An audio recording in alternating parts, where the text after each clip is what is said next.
So thank you and welcome for coming tonight.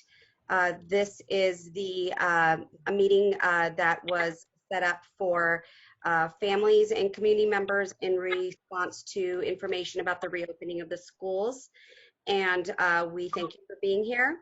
Para los padres que hablan español que están aquí o personas que necesitan traducción, hay traducción disponibles, lo que tienen que ir a la parte de abajo de su pantalla y deben de ver un botón que dice interpretación y escoger el español. Si escoges el español, entonces vas a oír la voz de nuestra traductora en español.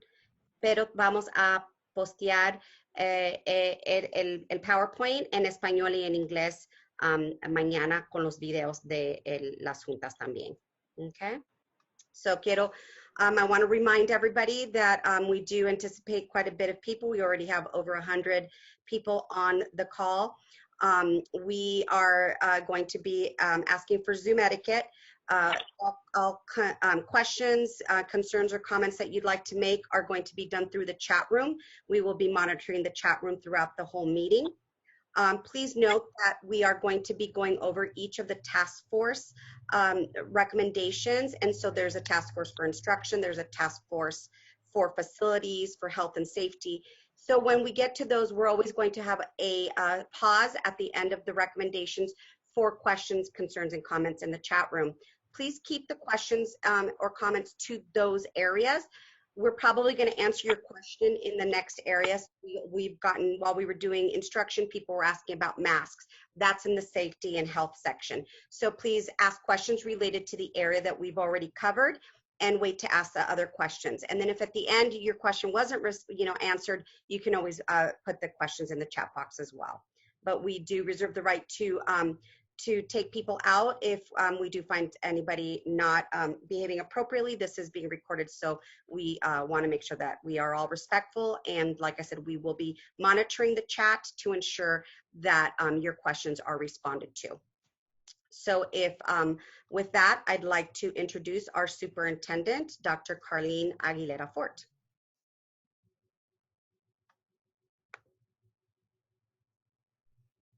Carlene, are you on mute? Because I don't hear you.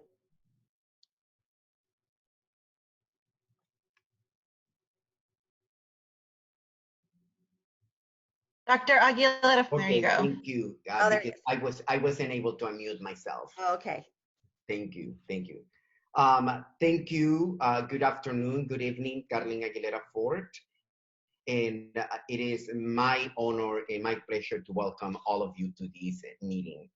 As Dr. Batista stated, today our main goal is to share with you the initial thoughts and the initial proposal for the opening of the school year in the next fall, August 2020. So the reason we decided to do these meetings or these forums was because we received requests from parents asking us, can we learn about what is the work happening? How are you planning to open the new school year?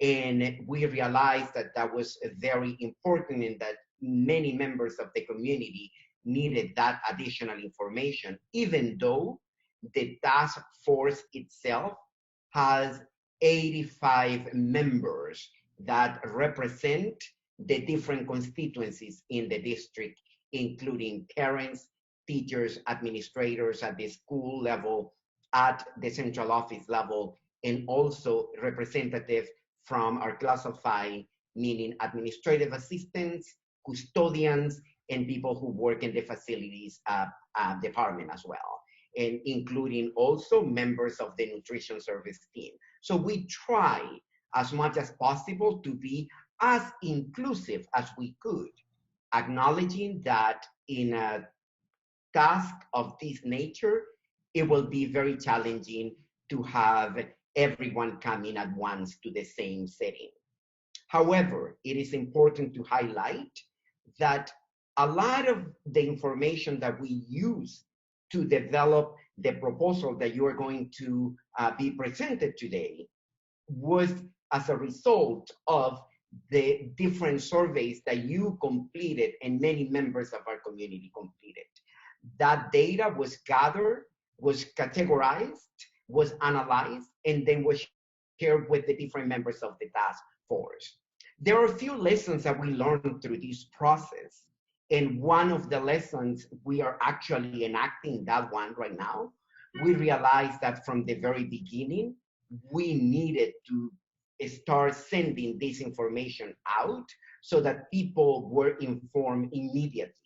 We wanted to wait until we had the model design. However, the lesson learned was people are still anxious and want to know. So we take full responsibility for that.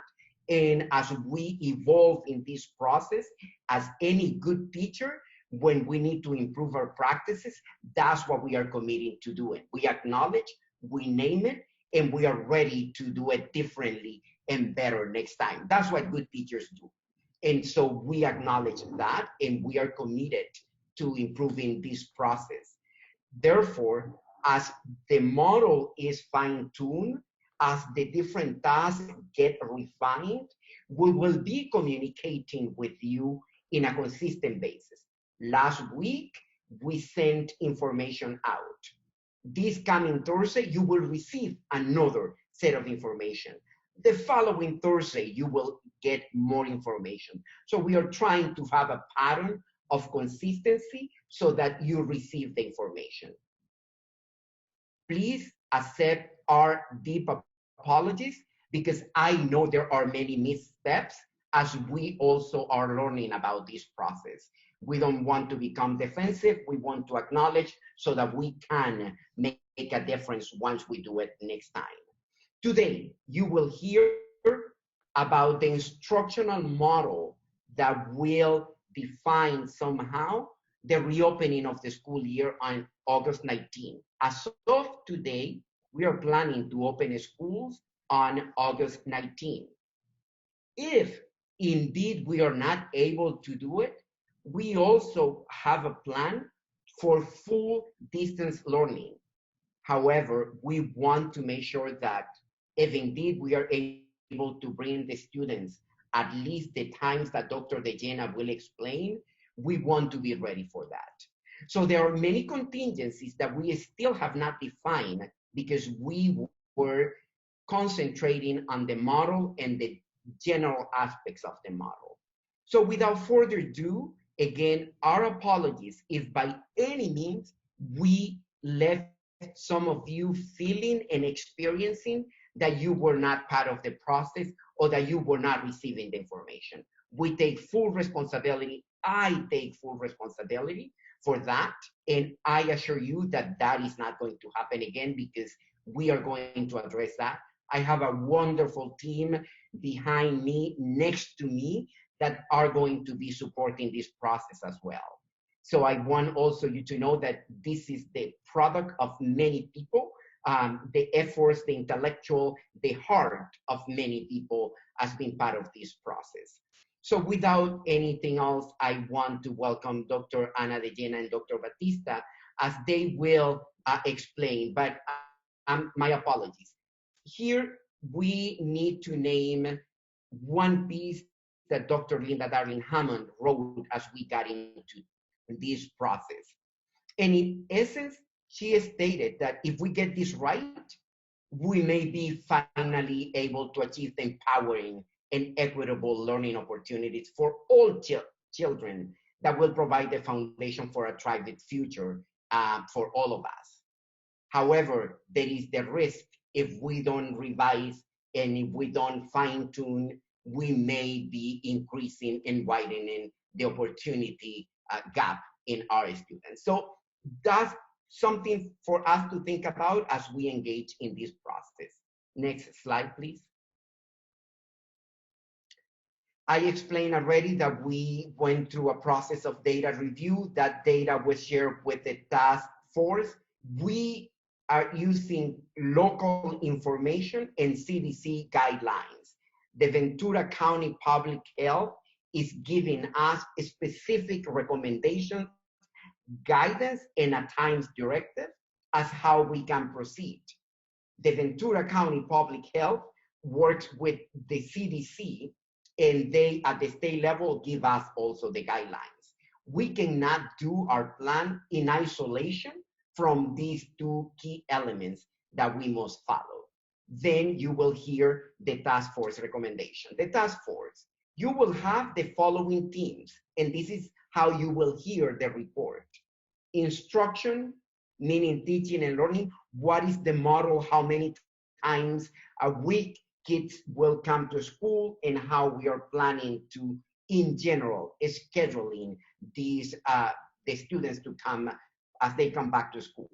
Caveat, the details of this plan are being developed as we are talking right now. So tomorrow, next week, the following week, we will be working on this so that we can present the proposed plan to the board and to the community.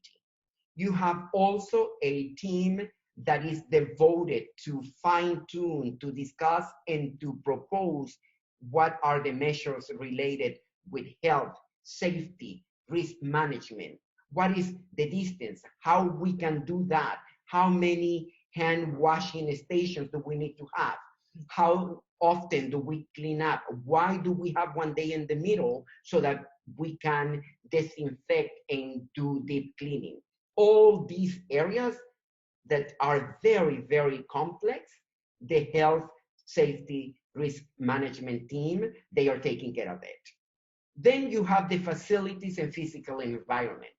That means that the facilities team, they are looking how many students can fit into a classroom observing the 6 feet distance. It is important that we welcome the number of students that will help us to keep that guideline.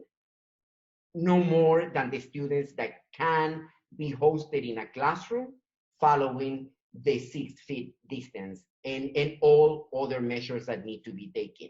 How we are rearranging the furniture so we can keep the physical space in conditions to teach, to be safe, to protect people. Then all of those measures will generate cost. We will have to invest in some equipment that we are getting right now, but we will need to get more of it. And so that equipment is costly.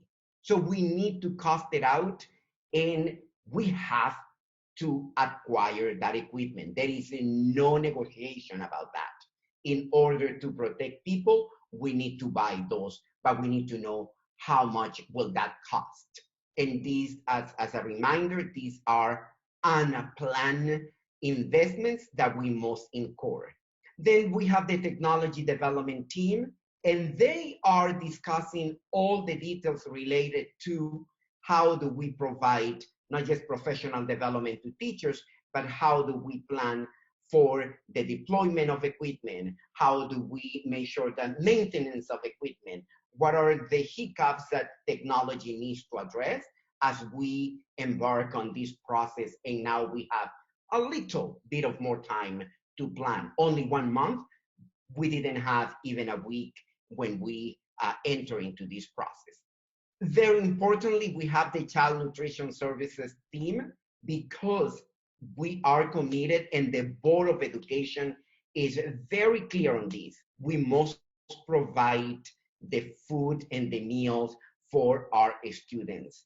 And so the board has been clear, this is a non-negotiable, and we are committed to providing those meals. And one key component will be the scheduling and how we distribute food. So those are the general groups that are right now. And we hope that you understand how we are getting to this process. Once again, we know that we need to work on communication, on sending the information out. We accept that responsibility, and we assure you that we take it very seriously. Without further ado, I would like to welcome Dr. Ana de Llena, that she will help us to walk through the instructional model and how we got to it. Dr. de Llena. Okay. Good afternoon, good evening to everybody, parents and staff that are out there with us this evening. We're going to take just a few moments to walk through the process first before we get into our instructional piece. So I'd like to take a minute to do that. as Dr. Aguilera Fort mentioned, we started with data collection. Many of you responded, and when we get to the data that we'll share with you this evening, you'll see the numbers that we have for respondents. We surveyed parents, teachers, staff in general, and just asking a lot of different questions to give us some guidance on which direction we should move in. We reviewed models from across the state. We have some guidance from the California Department of Education, as well as colleagues across the state of California and really across the nation in terms of different models that were proposed as possibilities as we move into this unknown and unforeseen era in education. We looked at data and models and shared those with our task force. As Dr. Aguilera Fort shared with us, our task force consists of approximately 80 to 85 people with different stakeholders across the district, and we shared the data and the models for the task force to consider which of these plans made the most sense for our district. The scenarios will respond with all of the data that we shared. We allowed people to respond to data, and all of the models and the model that we selected will really respond to the needs of our students. So we wanted to really focus in how do we best serve our students during this time, knowing at this point in time that the possibility of coming back full-time in the regular education way that we're accustomed to was really not something that that was an option for us at this time. After all of this was gone, we worked with our superintendent and our executive team to make a final proposal and that is what we hope to share with you this evening, though it's still in draft form in certain pieces because there are still many details that we're working out right now. We have a plan that we would like to share. And we did all this with collaboration with our neighboring districts. We realized that particularly in the Oxnard Plains, many of us are separated by crossing a street in terms of our districts. So we have Hueneme, we have Ocean View, and we have El Rio districts, as well as the Oxnard Union High School District. We share families, often share students and staff. And so we wanted to make sure that we were able to collaborate with them so that we can try to provide something that would be similar across the different districts.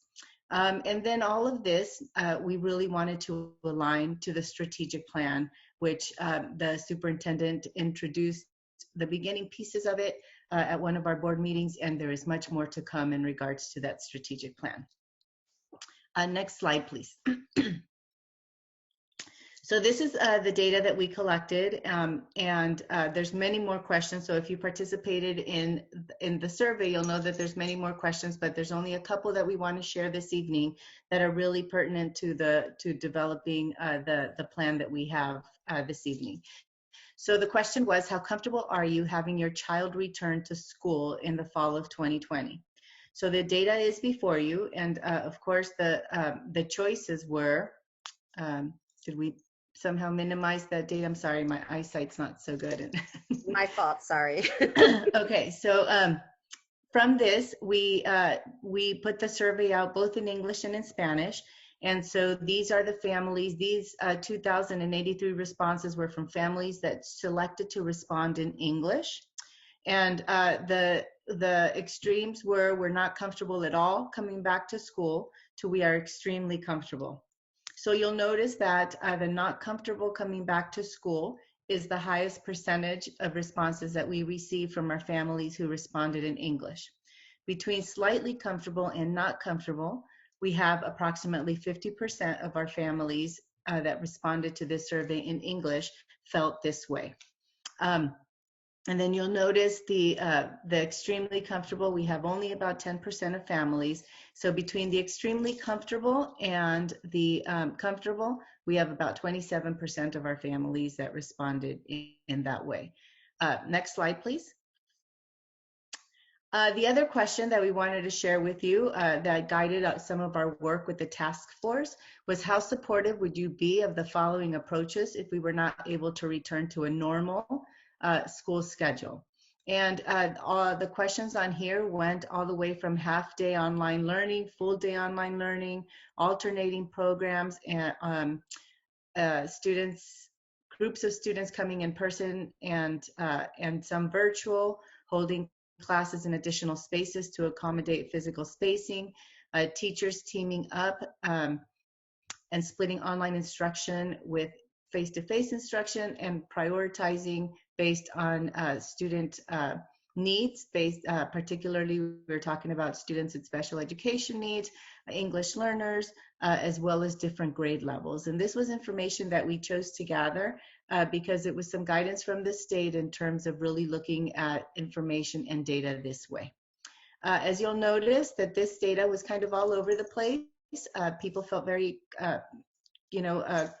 comfortable. I would say that the areas where there was most comfort was towards what, looking at the screen, would be my right, which is holding some kind of a hybrid situation rather than full day online learning. You'll notice that that was the highest response, where people were not so much in favor of that. Okay, next slide, please. Same information, same question, but this was done in Spanish, and we share because the responses were a little bit different. Again, we go from not comfortable to very comfortable, and you'll notice that between the not comfortable at all to slightly comfortable, we have about 36%, almost 36% of our families responding in that way. And then of our families that are very comfortable to comfortable, we have somewhere in the like 28%. Okay, so that's information we used as well. And then if you can go to the next slide, please.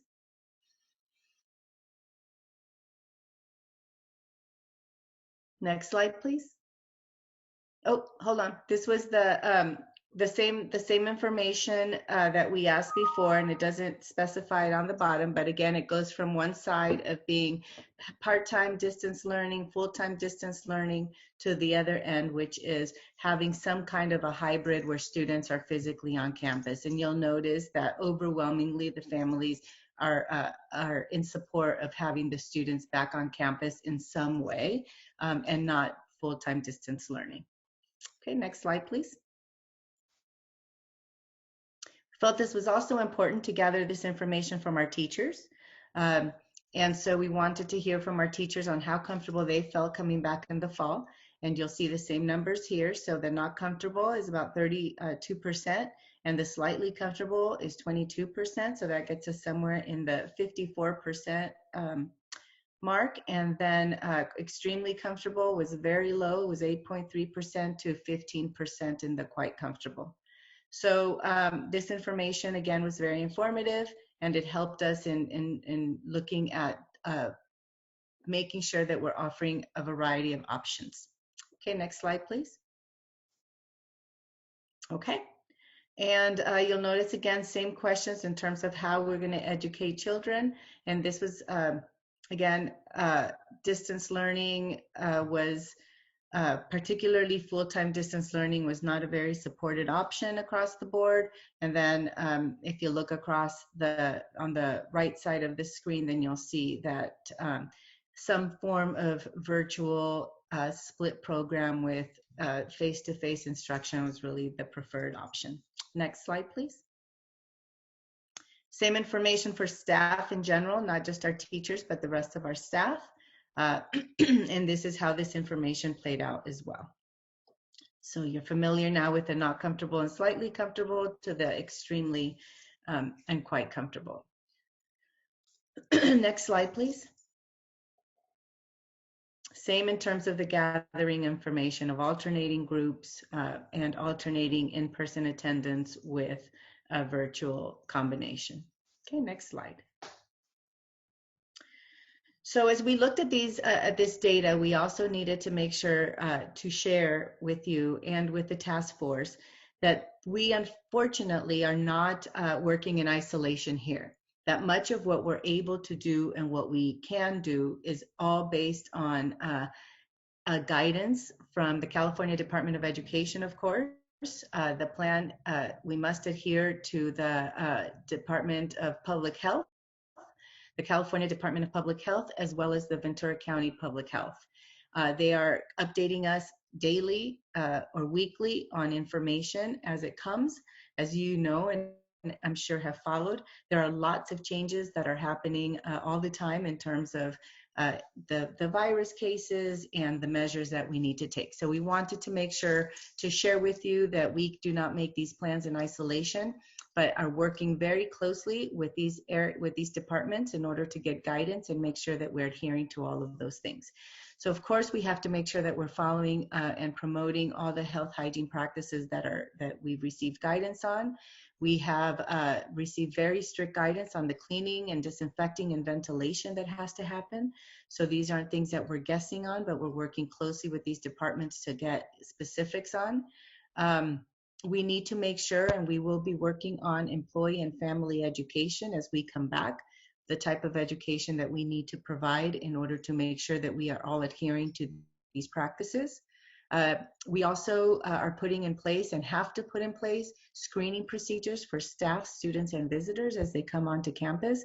And that can go from just making sure that students have, or that people coming on campus are not experiencing any symptoms, or and taking temperature, make sure that people don't have fever, etc. So, but all of these things again are developed in collaboration or really not in collaboration. We're taking the guidance from the Department of Public Health. And so I spoke to the verifying. We also must come up with a plan because of how we're going to monitor student attendance. How are we going to verify absences? And in the situation where we feel that there might have been some exposure, on how we notify the county public health. So all of this informed our decisions as we moved into finding a plan that would work for us. Next slide, please. Dr. DeJenna, I need to interrupt for just a moment. If you are being pestered in the chat, please message either Dr. Shea or Anna Thomas, and we will address it. Thank you. Okay, so I was fortunate enough as the Assistant Superintendent of Educational Services to work with the instruction team in developing a model that will work for our students primarily and also for our staff in terms of delivery of instruction to ensure that we're providing the best educational opportunities that we can. Next slide, please.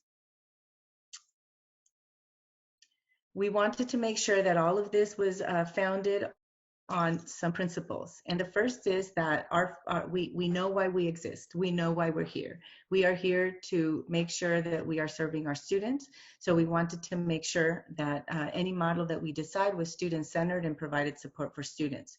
We also wanted to look at through the lens of equity, making sure that not everybody necessarily gets the same thing. And sometimes that is that's difficult to explain at times, but really that is what equity is, that we need to make sure that students are receiving what they need when they need it.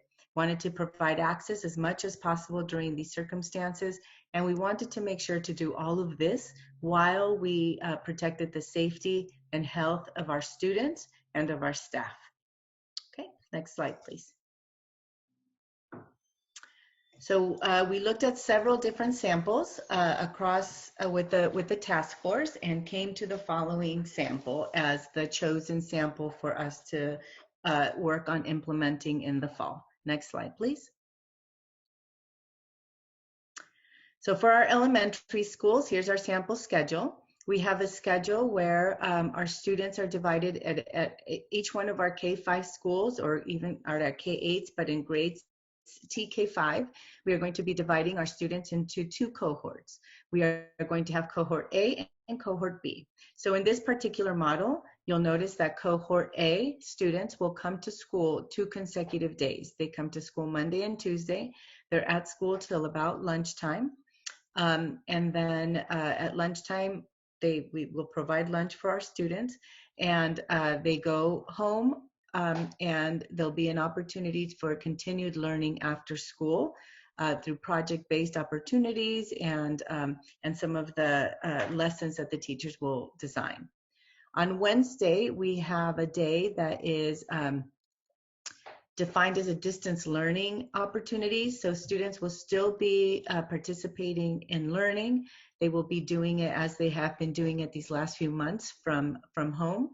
And this provides our teachers an opportunity to do many of the things that we have to do in addition to the direct instruction, which is working particularly with small groups, providing some support for students. They also have to attend IEPs for students who have IEP needs or who have IEPs, and SSTs, and also an opportunity for teachers to be able to come together and collaborate and plan instruction in this new way of instructing students to ensure that there's consistency across our grade levels and across our schools in terms of the curriculum that the students are receiving.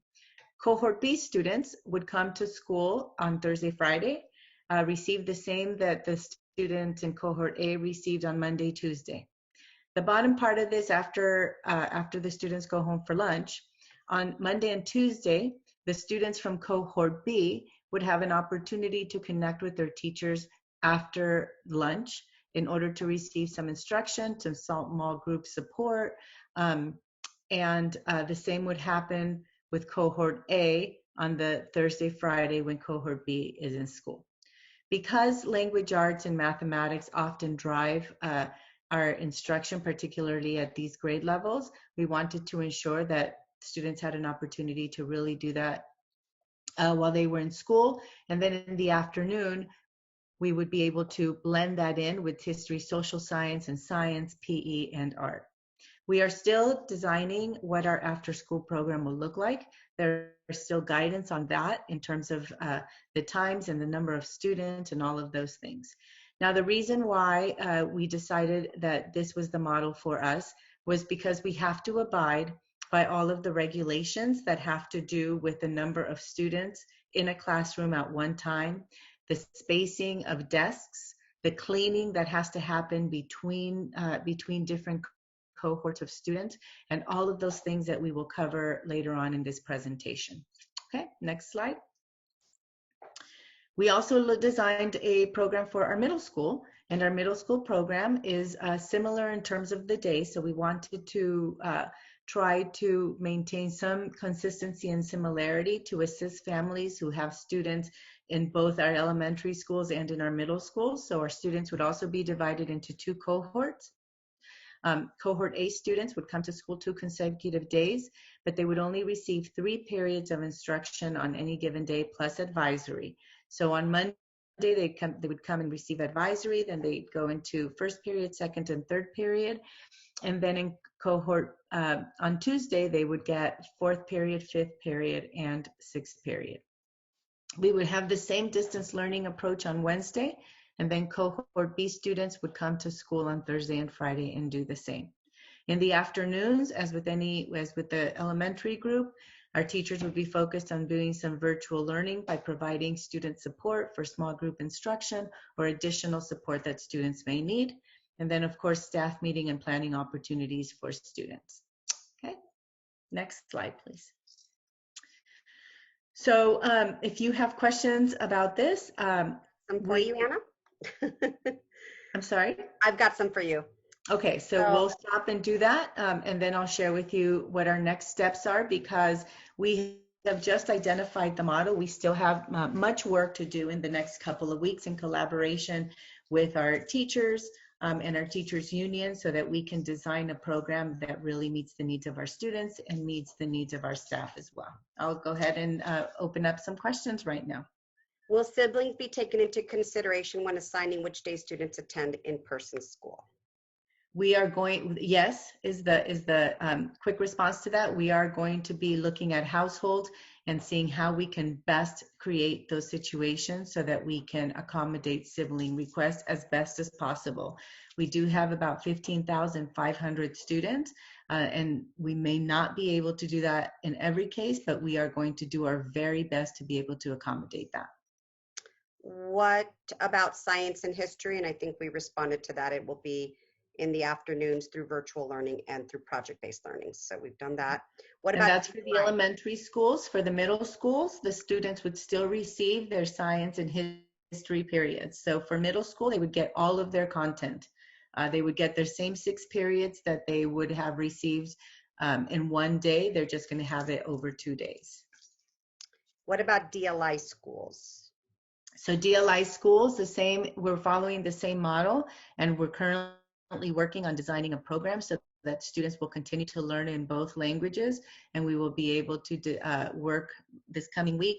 We are going to, again, be working with our teachers to design the program, the specifics of the instructional program, but we will continue to support and encourage our dual language programs in our schools.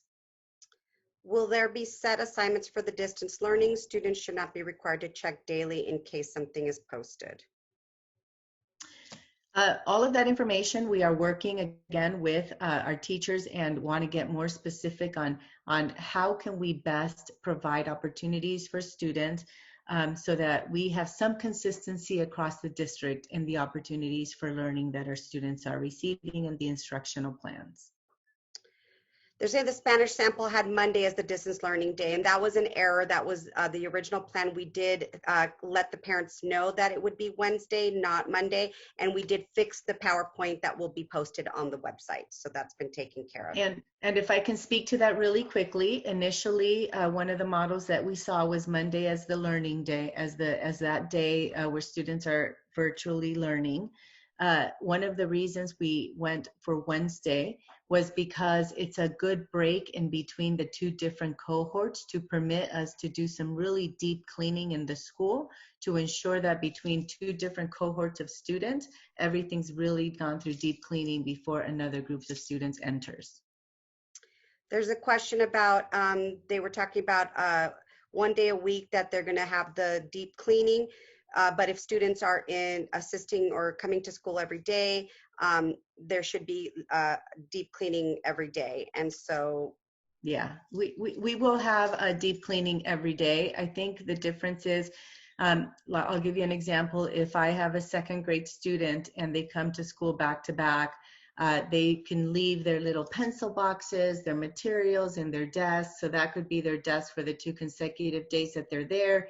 They can leave some of those things there. And then between that Wednesday, we would need to remove all of those things to now permit a new student coming in, bringing their boxes and their pencils and folders and all of the things that go into the classroom and into that instruction, in addition to textbooks.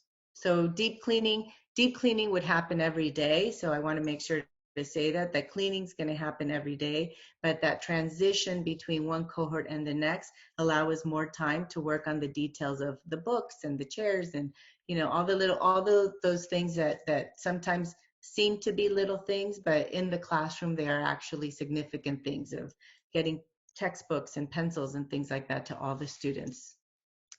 would the classes be at the same time every day, or will it be random like it was before during distance learning? We will be working with, so in terms of the classes, the in-class instruction is going to be in the mornings, and the virtual connection with the students would be in the afternoons in this particular model, because our teachers will be teaching physically in class every morning. It looks like the plans are going to be inclusive of a lot of technology, or technology will be important. I heard that that schools are not going to have techs. How are we going to get the help we need with the tablets? I had a lot of problems these last few months. We have a plan for that. In the changeover, the support's just going to look a little bit different, but our intent is to have staff to be able to provide that support. When will the final schedule be released? We are in the process of this coming week. Now that we have this schedule or this plan, we are in the process of building in the details, because as you may know, many of our schools start and end at different times. So now that we have the general plan, we're going into every single school and creating the schedules for every single school, so that when we share that with parents, we actually have the right times that align to your school, as opposed to just these general times that we have here.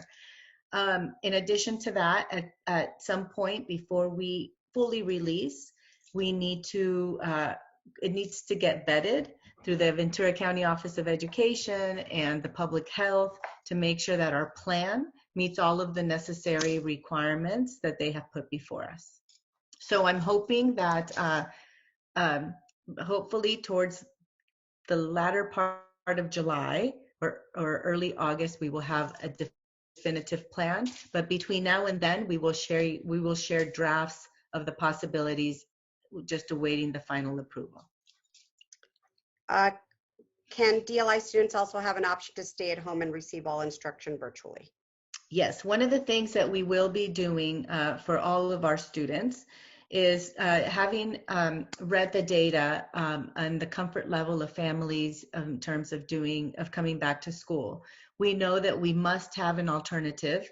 So the alternative is a distance learning plan that we are working on designing that as well right now. We are presented board policy to our school board regarding distance learning and independent study. We are taking this board policy to them mid-July, and as soon as we have approval or questions regarding that board policy, if we do have approval, then we can submit the opportunities for you immediately following that. So kids are only going to be in school half day, yes.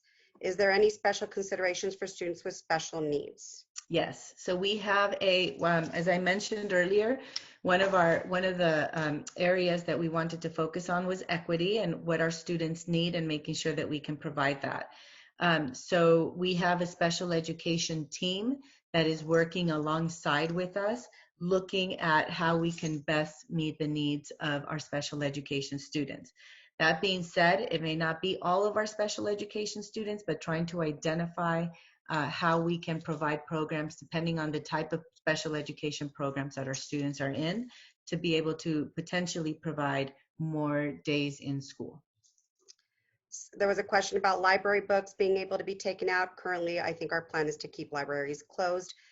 There's not a safe way right now for us to be able to do that. What if you don't want your child to attend class? Can you opt out? That will be the independent learning option that we are working on. How will students move around throughout the day for middle school? What can we expect PE to look like?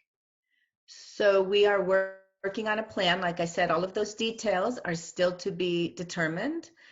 We are working on plans with our school principals to identify ways of entering classrooms and exiting classrooms so that kids are not walking in the hallway and crossing each other, by trying to identify how to enter and exit the school and classrooms in a way to minimize that and maintain the social distancing.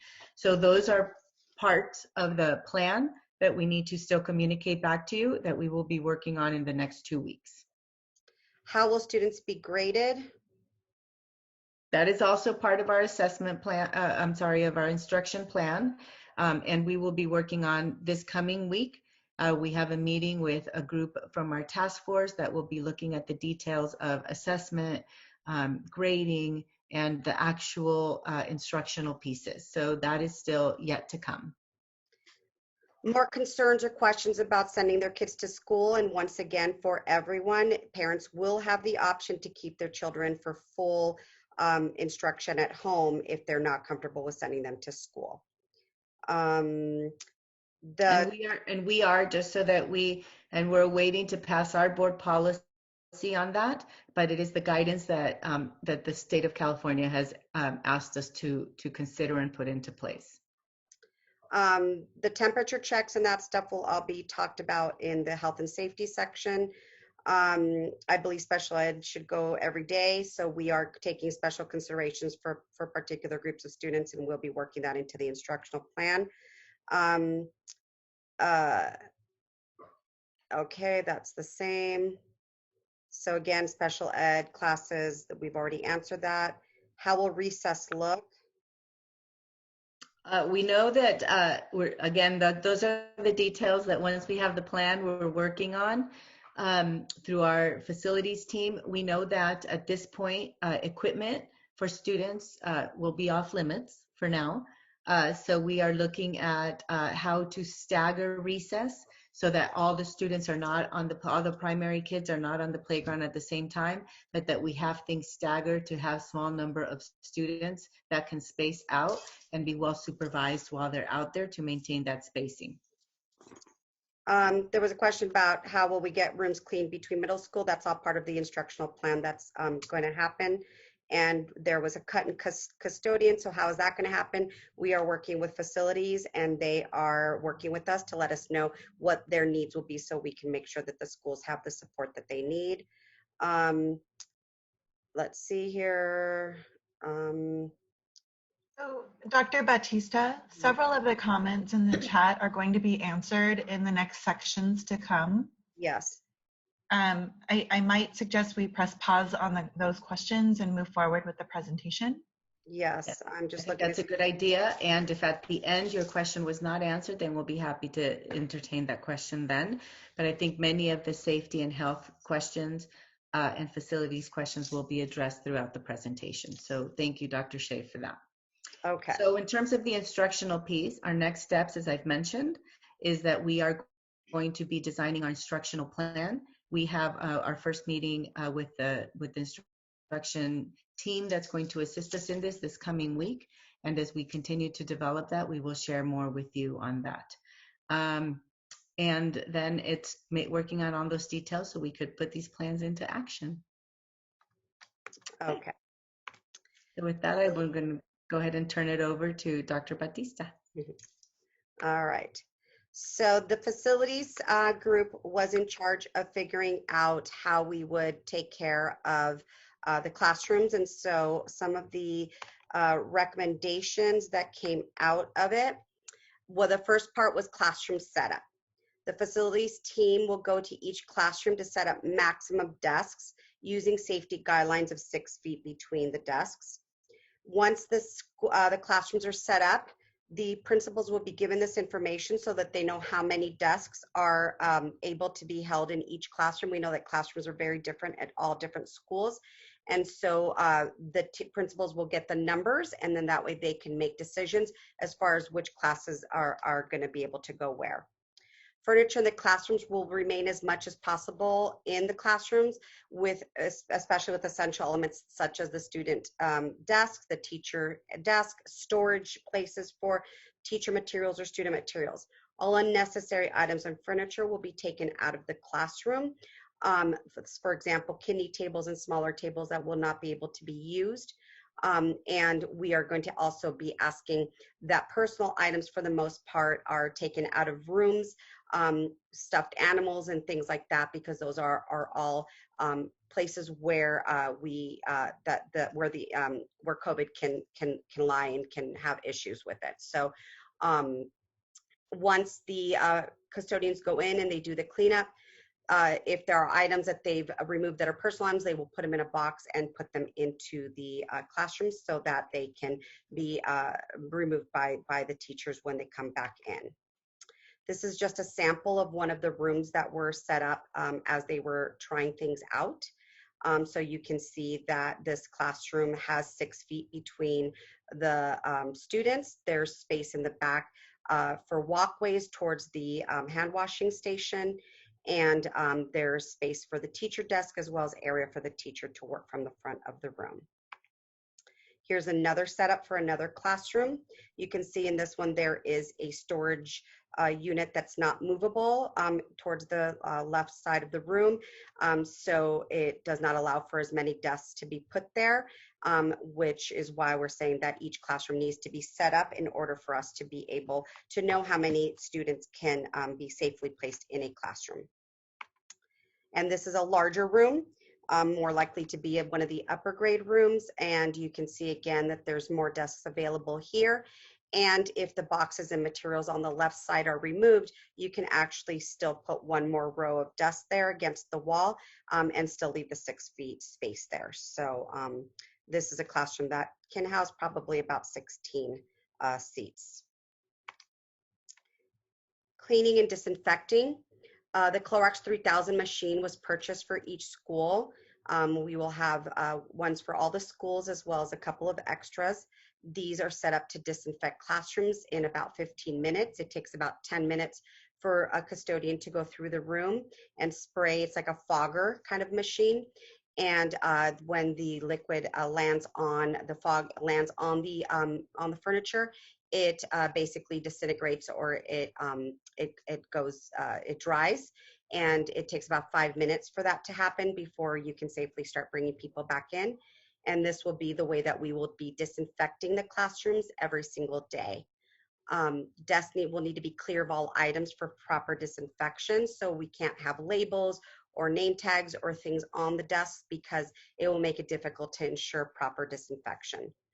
And then student materials will need to be put away each day, and materials will have to be individualized. Their little boxes or zipper bags will have to have their names on it, and we won't be able to share items like we have in the past.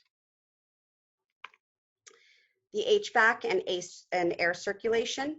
As we were talking, the requirements for the CDC has stated that a minimum filter of a 13 MERV for all air equipment is what they recommend for schools. MERVs can go from 0 to 20. 13 seems to be the one that would be the best suited in order to make sure to keep all the circulation and all the bacteria and all the stuff in the air filtered through our air system. In schools where there is an option for us to be able to open doors and windows towards the outside safely, we will be encouraging this to happen because they're saying that the best way to get it is to get fresh air from the outdoors. We do, though, however, have schools where that is not an option because they're interior buildings with interior doors. And for those, and for all of the systems, the HVAC systems in the district, we will be increasing the fans to below 50% of the air from the outside. Right now, they're set at about 10%. We would be increasing them to 50%. This is not going to be optimal for temperature, so the rooms may not necessarily be cooled to the optimal temperature, but we felt as a group, as we were talking, that it was more important to have safety over comfort. The use of spaces in classrooms. We are going to be attempting to put the after-school program in unused rooms to avoid having to disinfect the classroom twice a day, but that will only be when there is that option, when we have empty rooms. It'll vary and depend on how many families decide to go with independent learning full-time versus who's going to be coming to school, but we are going to be trying to utilize all spaces in the school. Unused spaces like maybe parts of NPRs or the libraries will be used to create spaces for special education, counseling, special education assessment, and any other needs that we have. In places where 6 feet distancing is not possible, we will be putting plexiglass dividers, and other safety measures will be used in order to maintain safety for everyone. This would be inclusive of special ed providers that might need to be closer up to students, or won't be able to keep the 6 feet. We would have the plexiglass dividers in those classrooms or in office spaces where we need to keep people safe one from the other. Okay, questions in regards to facilities. Can someone help me with the chat and let me know if there's any? Yes, there are some questions. There's a lot of questions centered around middle schools and how the classrooms will be sanitized between each period. And we've already discussed that the middle school schedule has not been set up yet, and that's part of the instructional plan that we will be looking at in order to see if it's possible for students to be moving or if it's not possible. So we're taking that all into consideration and having conversations with the groups that are part of the instructional plan. How will we be taking temperatures? That will be part of safety, and that will be coming up in the next section. How will teachers work with students 6 feet apart? The point will be is that there's the spacing the 6 feet apart. We have been looking at the option of having face shields for teachers in case they need to come up closer to a student. with the face masks, and those types of things are also being considered and talked about within the safety and health section. How will schools handle lockdown drills, especially if it is real? Lockdown drills, well, obviously the students are going to be in classrooms that are set up for the maximum number of students that can safely be in the room. I would assume that if we had a lockdown drill, we would close the doors, lock them. If we needed the kids to shelter in place below their desk, they could do that within the 6 feet. And we would work the best we could in with the situation that we have. There will not be large spaces used in the schools with large numbers of students. So most students will be in their rooms for most of the day. Will parents need to provide student pencil boxes and supplies, or will the district provide them? I'm assuming that will be part of what we will be providing.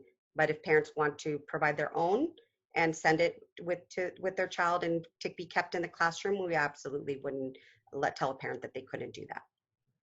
But if I may jump into that one, as with any other time with any of our educational programs, we will provide and make sure that our students have everything that they need in order to access their education fully. So. Should a student or staff test positive, how will we be informed? Will that particular campus be closed? Will quarantine be recommended? This is all going forward in the health and safety section. Will the after-school program be using the classroom while teachers are there? The after-school program is going to be set up in a different way. Like I said, we are going to do our best to put them in spaces that are unused when at all possible. If that's not the possibility, then we will make arrangements with the administration to see how we can make it work, because the room would have to be disinfected prior to a new cohort of students coming in. How will this work if we have 35 kids, 16 to 17 per group? Again, we are not going to know how many students we have until we send out the survey to find out how many parents are opting for full independent learning versus the hybrid model. And at that point, then we will be setting up. There are some classrooms that can house 16 to 17 desks. We did show one of those classrooms. If a classroom cannot house that many students, then obviously we can only house as many students as the classroom will hold. So there are a few questions about PPE and testing positive that will be covered in the health and safety section. So I'm going to keep moving down. Okay. Has anyone staff or otherwise tested positive? I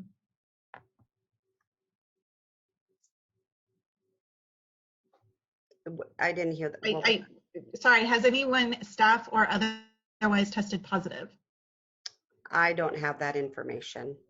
Okay. Most schools, will the after-school program start as soon as lunch is over? The assumption would be that yes, they will be starting, and we're still working out the scheduling for the after-school program with following the state mandates and what the CD tells us, as well as what we'll be able to accommodate. So I know that Dr. Shea is working with the city on putting that together. Correct. Will parents have a choice to have their children online instead of 2 days a week at school? We've already said that, yes. So yes, they will. How will teachers handle dismissal, specifically in kindergarten? That's going to be part of the safety discussion. I have 17 new messages coming up and a lot of questions. Will students be transferred if they don't fit into the classroom?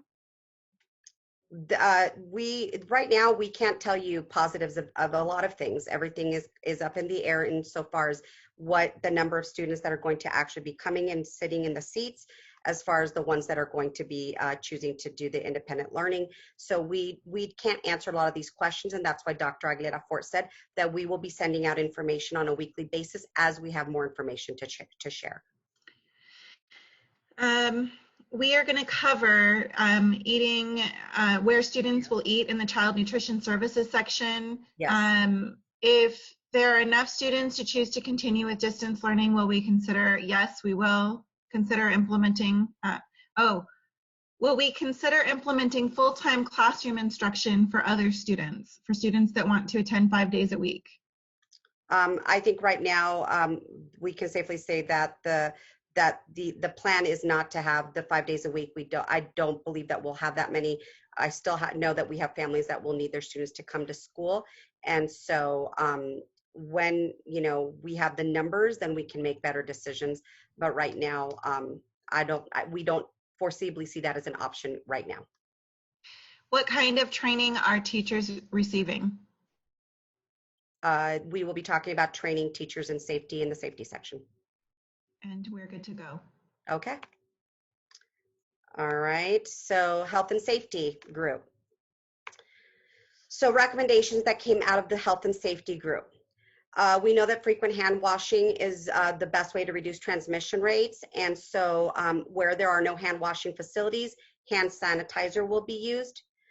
We're going to create a hygiene schedule according to the CDC that will let us know when at times of the day when that kids should be and staff should be washing their hands, whether that's when they come into the school, when they go into the classroom, before and after they eat, when they're whenever any of the specific times that we're going to be requiring it, we will be creating those schedules.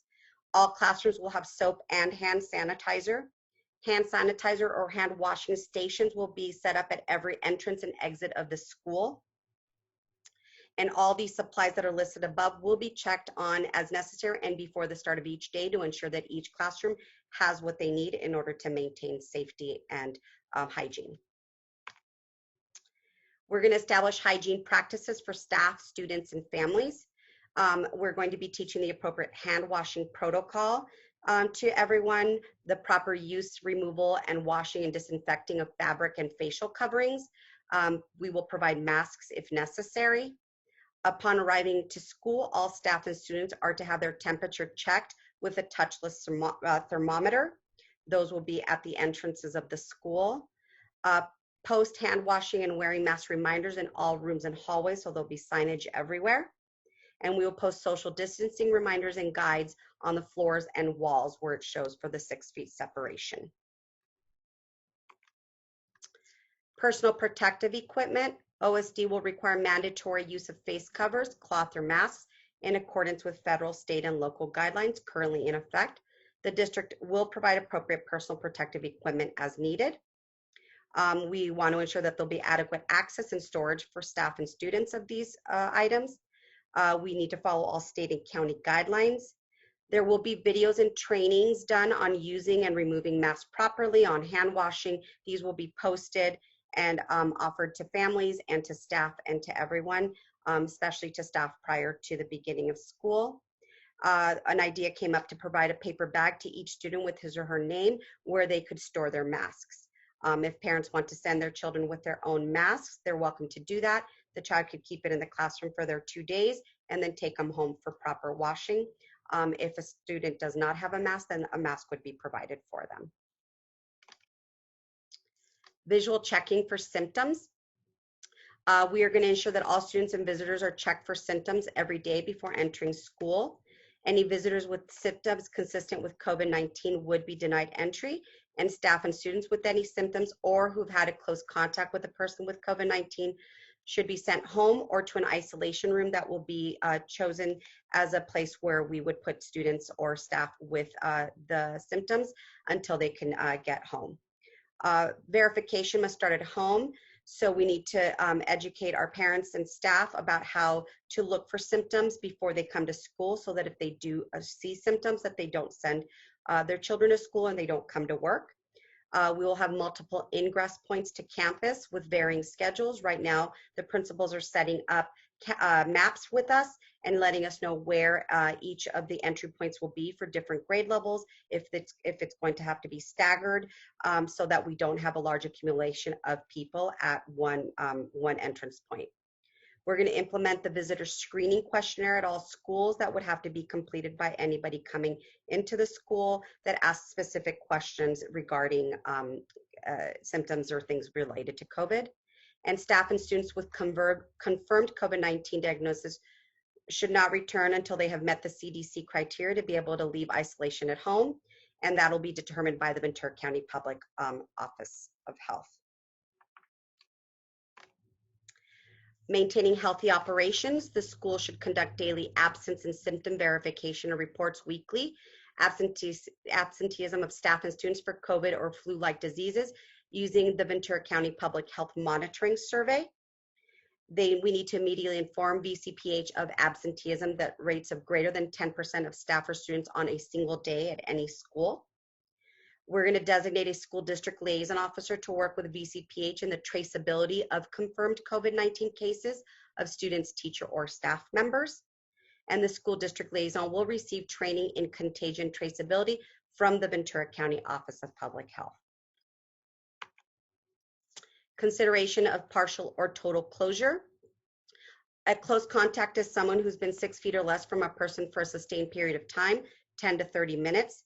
The Ventura Public Health Office will work with the district liaison officer to help coordinate testing of large groups of staff or students as needed. In most cases, we won't be required to close schools completely, even if there are some confirmed cases among staff or students. Closures of a class or multiple classes may be necessary to prevent transmission of the disease, but any decisions to close completely or part of a school should be consulted and will be consulted with the Ventura County Office of Public Health. Communication. OSD will actively communicate information and procedures to employees, students, and family. District-wide information guides for employees and parents to learn about COVID-19 will be available online, and it'll be redirected to standardized location for other available resources related to COVID-19. The Oxnard School District website, school websites, push notifications like Connect Ed, brochures, and the use of teachers' communication platforms to transmit information to parents will be used consistently. There will be entry signs, banners, and decals in English, Spanish, and Mixteco if possible.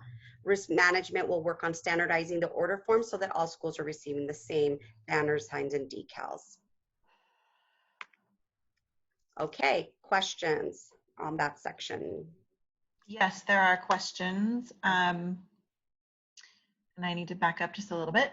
Okay. So as needed in quotation marks, as we commented in the presentation. So are you providing your staff PPE? Will staff get, yes, staff will be given PPE by the school district. Are students required to wear a mask or is it optional for them? One more time, Ginger, I'm sorry. Are all students required to wear a mask or is it optional? Right now, the current, what we've received currently from the state is basically that, yes, that everyone must wear a mask. I believe that Dr. DeGenna said this morning that unless they have some kind of a note or something related to that, if you're in school, everyone, including staff and students, will be required to wear masks. So there's a question or some confusion about arrival and dismissal. If students can leave masks at school, are they not required to wear them for arrival or dismissal? Once they're coming into the school, my understanding is that the masks need to be put on, and when they're in the classrooms. As far as when they're leaving, that's a good question, and that is something that we need to talk about as we create the plans for dismissal and for ingress and egress. So that those will be discussions. Can a teacher object to having a student in their room if they don't wear a mask? We are dealing with or looking at what the procedures will be for anyone who is refusing to wear the mask, but that is a state law right now. And so if they're not wearing their mask, they can't be in the schools. As far as we are right now, what we've heard from the state, the governor has made a law about that. How are you tracking absenteeism for distance learning students? One more time, how are we tracking?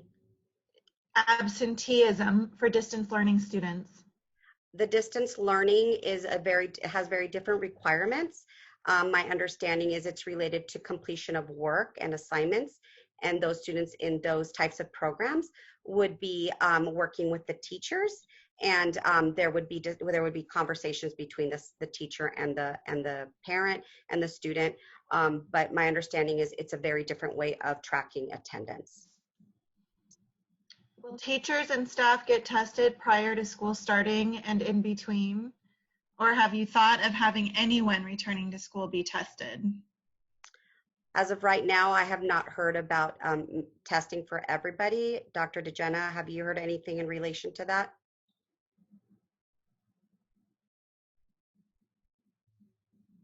Maybe she's not there.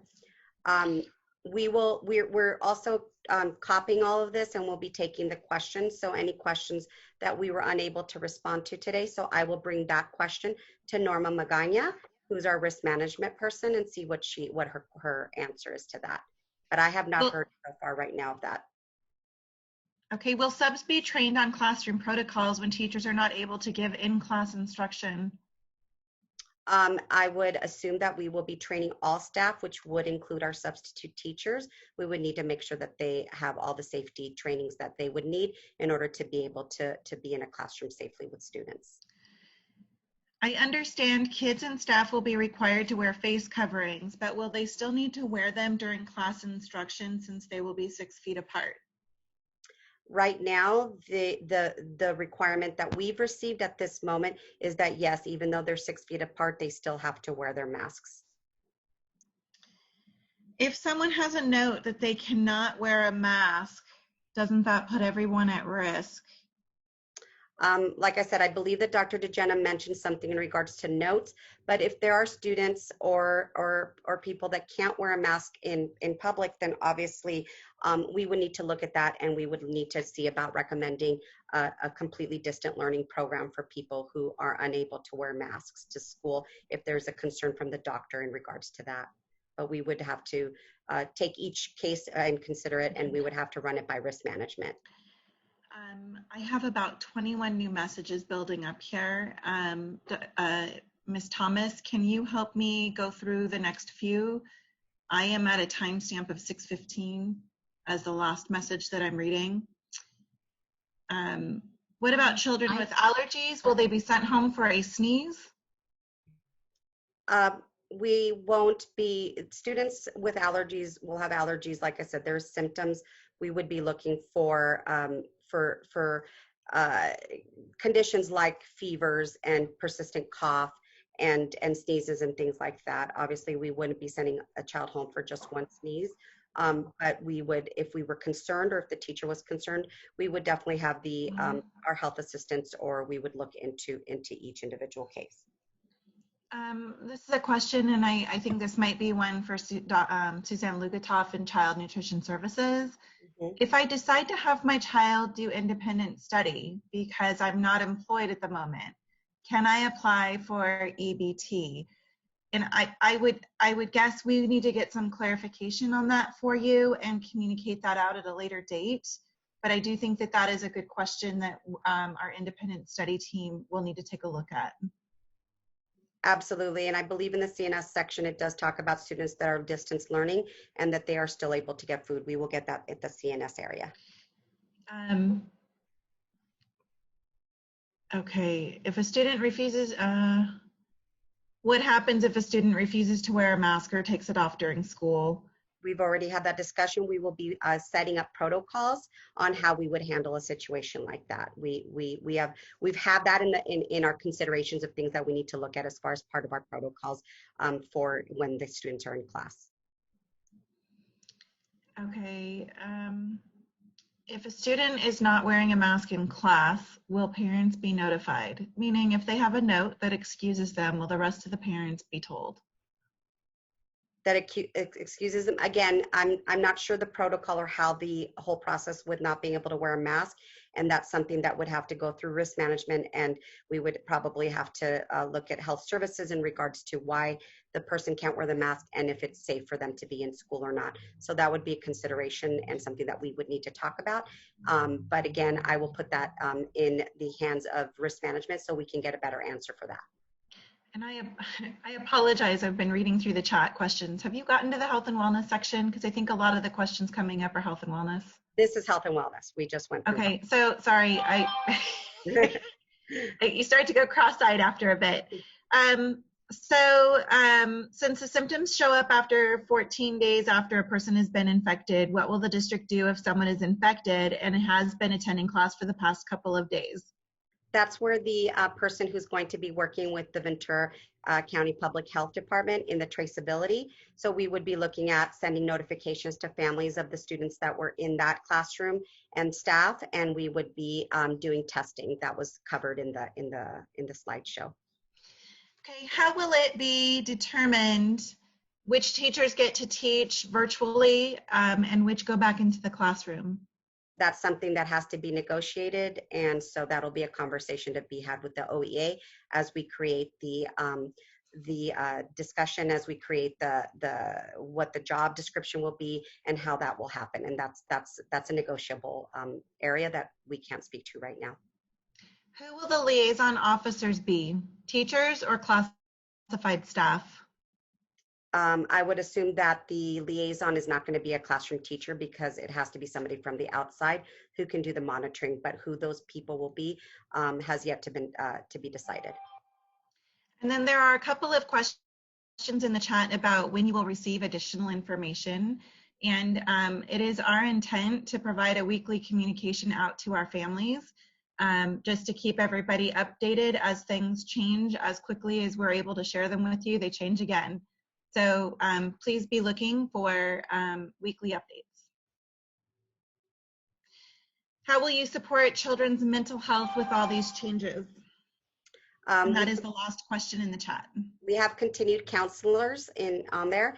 We also have Chris Ridge, who continues to work on the social emotional learning piece of it.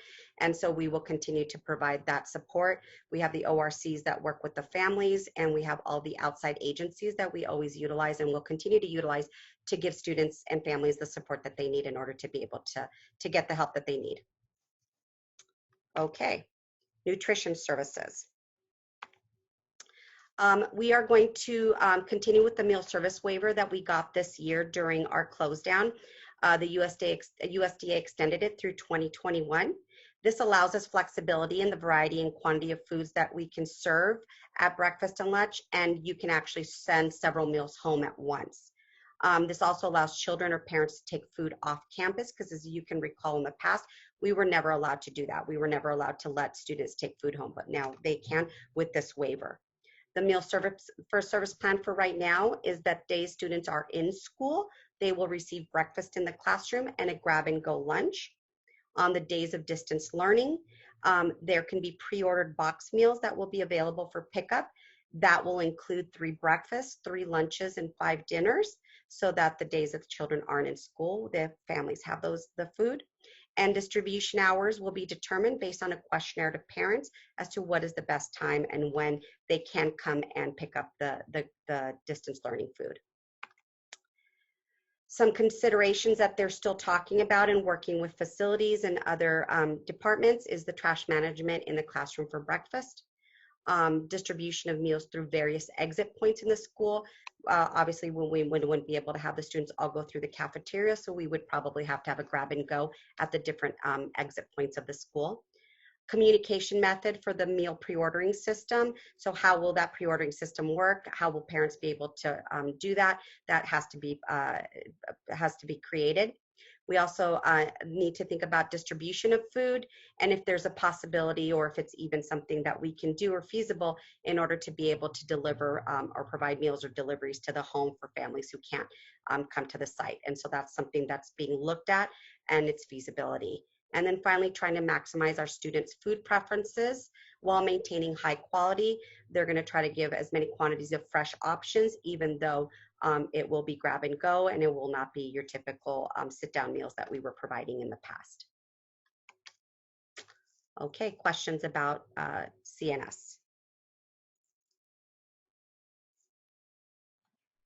At this time, shouldn't they eat outside? Having students uncover their mouths to eat inside a classroom seems risky. Currently, we will take note of that and have that conversation with risk management. The problem with eating outside would be is where would they eat? How would you get students distance at 6 feet? And there would be a lot of considerations for that as well, but we will put that into the risk management hands and see what they have to say. Okay, that's the only question regarding child nutrition services. Okay. One more, sorry. Who is supervising children for breakfast in the classroom? That's still a plan in process. So we are working on that right now. Thank you. Technology. The technology group made the recommendation of having a learning management system for the entire district. The learning management system that was selected was Canvas after looking at a variety of different platforms for the 2021 school year. Some of the things we feel about Canvas that will help us out is that it can provide a constant single starting point for everyone's educational experience, which is inclusive of our students, our parents, our teachers, and our staff. Canvas can also contains a robust communication platform, and we're hoping that that can replace a lot of the different other multiple applications that we're currently using, so the parents would know exactly where they need to go to get that information in a single login. Parents will be able to see what students are being asked to do, how to do it, and how they will be graded on different assignments, and that will all be within the platform. Canvas will also allow our staff to access important classroom resources and allow for greater collaboration between grades and school sites. And finally, the technology department is reviewing a support system for devices and accessories. So we are creating a plan of support for families and staff in regards to the workings of devices and accessories. Questions on technology? Well, I think we moved so quickly through CNS. There's a few more CNS questions as well as technology. All right, so let's go to CNS. A majority of the school meals, hold on, I'm sorry. If a student comes in late, will they eat in the room while instruction has started? That will be something that will have to be put into our plan as we're talking CNS. CNS has kind of got the framework, but just like instruction, we have to we got to grapple with the details of what we will do if a student were to arrive late. Well, okay, so technology. Were teachers given, I apologize, it's bouncing around. Were teachers given opinions? Sorry. Were teachers' opinions considered when you chose Canvas? That wasn't even an option in our survey. I wasn't part of the technology group. I don't know if Valerie is on. So I think she's here. I believe really the decision for Canvas was done through the instructional and the digital task force. There were about I want to say 35 to 40 members that received the information to help support making a decision. Okay, and I do believe teachers and staff. It was teachers. My apologies, I was muted by the host, so I couldn't unmute myself. Valerie, can you talk a little bit more about how Canvas came about? Canvas was actually mentioned as one of the solutions, possible solutions for a learning management system. We started talking about having a single platform that could be shared across all of our grade levels. There was a lot of conversation from our parents as well in wanting to have one single platform to use. We had several parents that had children in different grade levels, and they were logging into various different platforms to get their distance learning.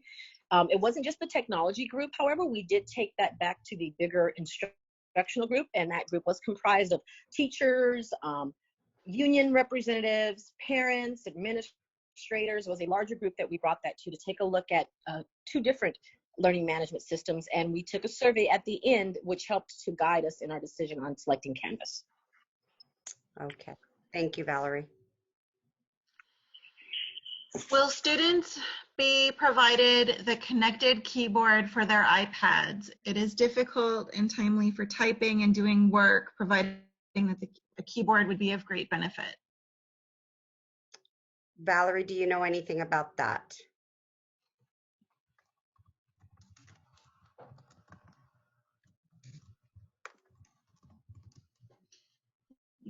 Thank you. You continue to mute me. My apologies.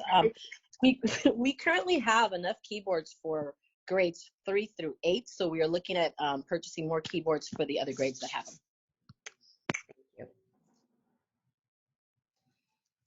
Okay. So I apologize. The messages are bouncing around again. Okay. Will you train teachers for technology since it's summer? So we will be offering training for teachers, students, and parents. Those are part of the next steps as we roll out Canvas. We also are providing an educational institute on blended learning right now, where we have about close to 300 teachers who've signed up, and they are working with different groups. They are doing English language arts, maths, and the different grade levels.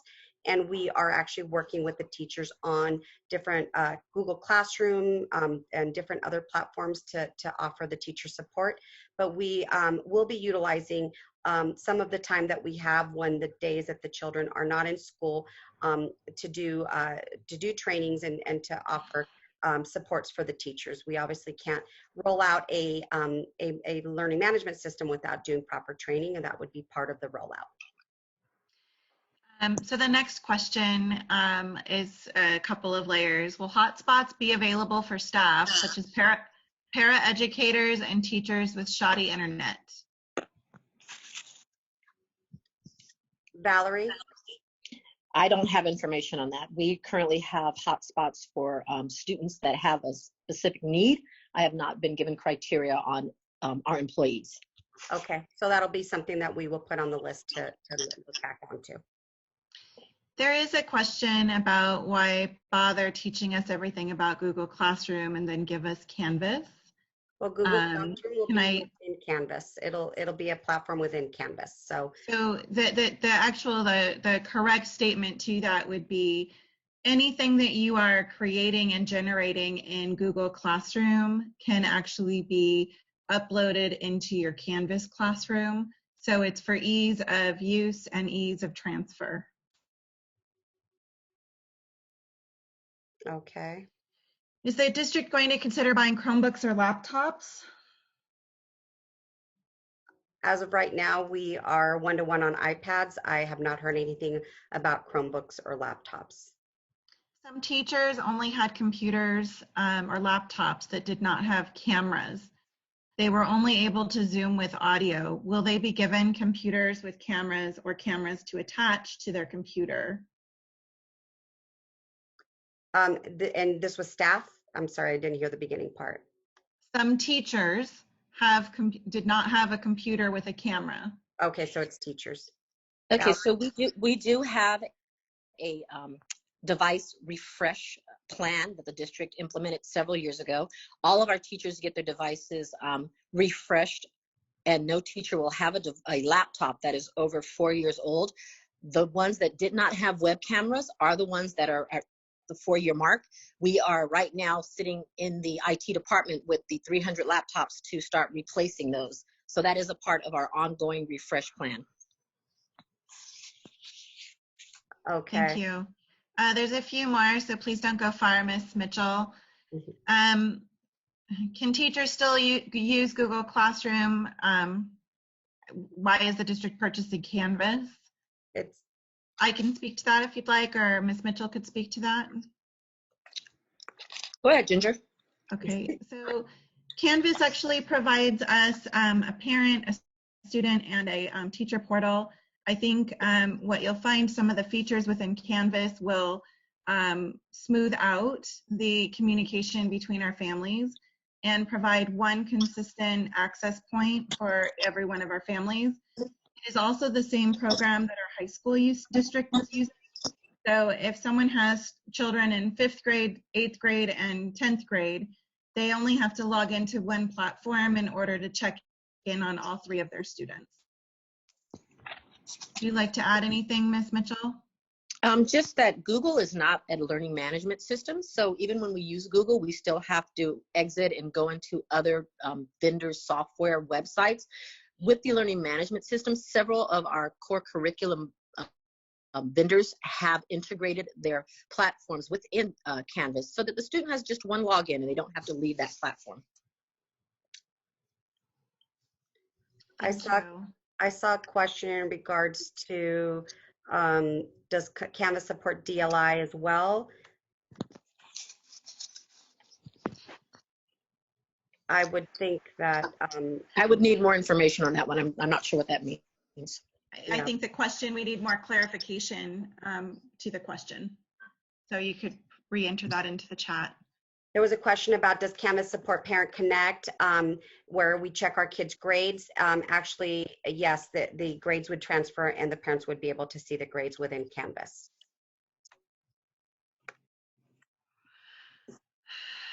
So this goes back to schedule. If my child is entering 6th grade, are they going to rotate classes for different periods?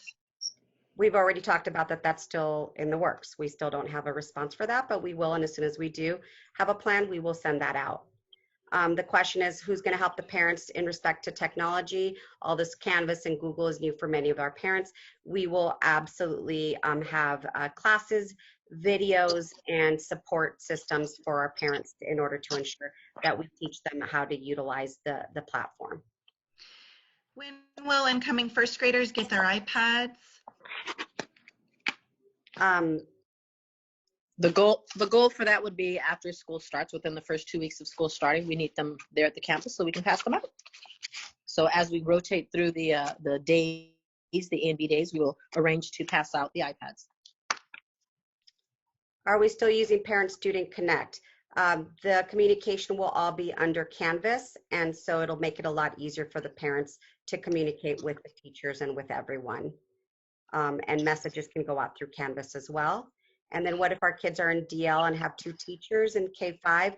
I believe that Dr. Fox and Dr. DeJenna have been working in part of the instructional plan. We'll include on how that's going to work with the teachers, the 2 teachers and the students. So they have a plan that's in progress that will be shared as soon as possible. I do want to clarify that the use of Canvas for communication will have a transition period, and we're planning to continue to use the current communication systems and methods that we currently employ. Does Canvas have a video chat like Zoom, or will Zoom still be utilized? I believe that Zoom can be utilized within Canvas as well, right, Valerie? Yes, it can. Mm-hmm. And then the co-taught classes with gen ed and special ed students. That's also part of the instructional plan as we're delving into it on how that would work with co-taught classes, and if that, and we're looking at the safety and how that would happen. And I know that special ed is working closely with education, within educational services, to create those plans and to see what does special ed look like in this special type of program. That's correct. We are working. We have a team that's working in order to be able to make sure that we can continue whatever special education program our students with special needs require and is listed on their IEP. We'll continue to work with them on that. I recommend that if we have more, we move forward. And Yes. As we do move forward, if we did not answer or address one of your questions in the chat, please feel free to put it back in again, and I will circle back to it. There's quite a few questions coming in, so I apologize if I didn't get to your question. Please copy and put it back in the chat if you need me to go back to it. Thank you. And not only that, but if we don't answer questions or you still have questions, you're more than welcome to email us. You can email Dr. DeJenna, you can email me, you can email any of the directors, and we will, like I said, I'm going to be copying the chat so that at the end of the meeting, so that we can look at if there was any unanswered questions or any information that we still need to share out with families or staff, we can do that. Okay. Marlene, I'm sorry to jump in. For dual language, I know there are a lot of questions, but that is also part of the work that we're doing to get you all these details, and those will be forthcoming. Yes. Okay, so we are at the end of our meeting, and so I'm going to have Dr. Aguilera Fort come back on to close out our meeting for us. Once again, thank you to each and every one of you for attending the invitation. Again, we acknowledge that the invitation didn't go several days ahead. However, we have 142 people right now, and we have same large number this morning. We are committing to communicate every Thursday with you. We will send the information. We will do our best to keep you posted. There are many details that we are still working on. What we shared with you was the general framework and some of the qualifications of the framework. Now the details are going to be developed for within the next 3 weeks, and we hope that the board will have a presentation within 2 weeks that then we can share with the entire community. So this is a work in process. Another key aspect, we want to make sure that you know, we want to inform, we want to work with you, and there are many details that we are still will be developing. Once again, thank you for joining. Thank you for understanding. Thank you for your patience. We wish we could have all the answer. We wish we could be as informed as you want us to be. However, we all are learning at the same time. So once again, thank you so very much. We appreciate your understanding and your support, and we will do our best to support the kids when they come back on August 19. Have a wonderful evening, and we'll follow up with you. Thank you.